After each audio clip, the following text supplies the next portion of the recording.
yourself. For the company you are using to steal from SHA. Chair. Honorable Kibagendi. We are hearing this. He's the one who should behave himself.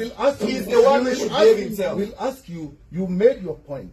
Leave it there, let the chairman proceed. You proceed, don't allow him to chair this meeting. I am chairing this meeting, Honorable Kibagendi. You are intimidated by this man. I'm not intimidated. So let this exchange not between me and you. We can actually ask you to leave. I can actually leave. It's okay. I can actually leave. It's okay. You can't live by borrowed values of the municipal. You should not be this. You should not be this committee.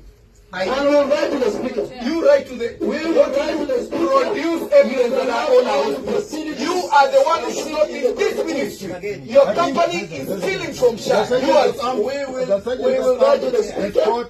You should not be in the health committee because of conflict of interest. Honorable Kibagendi out. You cannot be in this committee. Escort the Honorable Kibagendi out. I'm leaving. And you are leaving the borrowed values. Order, Chair. Now,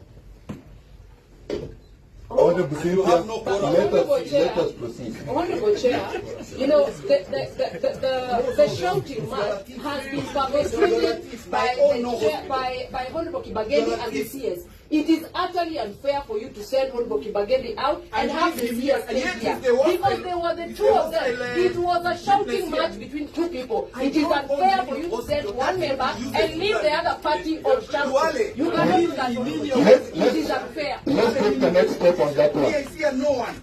Let's take the next step. Nonsense you're bringing to this country.